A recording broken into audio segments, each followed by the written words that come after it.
Howdy, y'all. We're making family recipes today. We are going to do a batch of snap beans and new potatoes. First thing you got to do is chop up your fat back. Now, I have a small pack of fat back because I am not making a full batch of this. This is a family recipe. It is a hand-me-down recipe.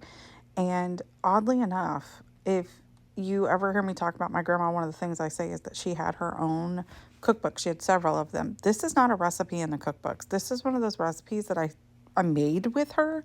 And when she passed, I realized when I was going through her cookbooks, she had never written this recipe down. So I feel like I might be the only person that knows it. It's weird. I hope my Uncle Tony knows it. Uncle Tony, Aunt Di, if y'all see this, do y'all know this recipe? Anyway, in my cast iron Dutch oven, I have also got a whole yellow onion that I have added to the fat back here. I'm just mixing it up because I want to get both the onion and the fat back on the pan.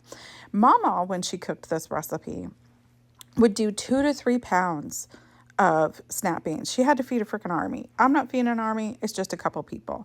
This recipe is actually my granny's, my mom's grandma, and her sister, Aunt Mame's recipe that they just did together. And, this was their good old country folk from Kentucky.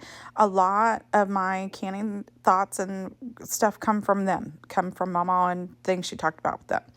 Once you get your onion and your fat back browned and your onion is clear, we're going to add our beans. Now, I have also added a gallon bag of snap beans from my garden this year because I just didn't have quite enough when I bought them, the ones that I bought from the farmer's market. Now, when Mama made this recipe, she always just put salt and pepper or salt and seasoning salt in here. I don't know what it is about old recipes, especially like recipes from the 30s and the 40s. And my grandma was born in the 40s, so this recipe would have been from them.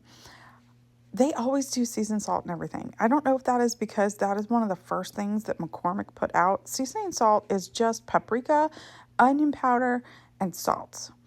And I realize that fatback is in here and I'm adding some mixed up salt to it also.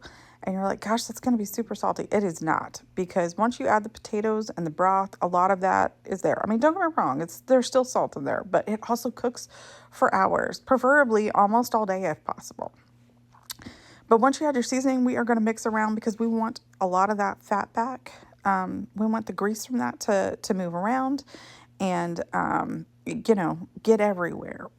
Also, remember, half of my green beans are currently frozen, so it's going to add a little extra water to this as we're going along.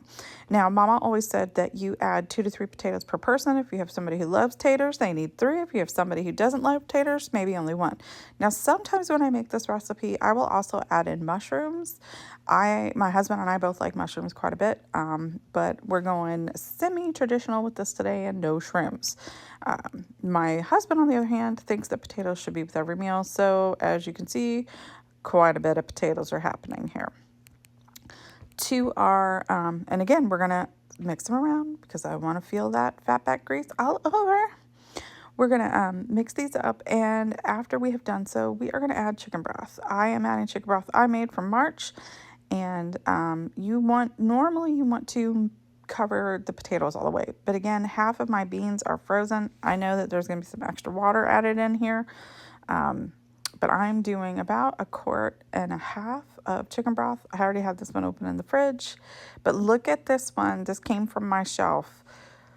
Look at how clear that broth is, y'all. So proud of myself. Also super, super tasty. Anyway, so we are going to fill her up here, and then you're going to bring this to a boil. And once you brought it to a boil, you're going to lower it down to, just under low. So it's just like barely doing anything. And leave it all day, at least 3 hours. There it is.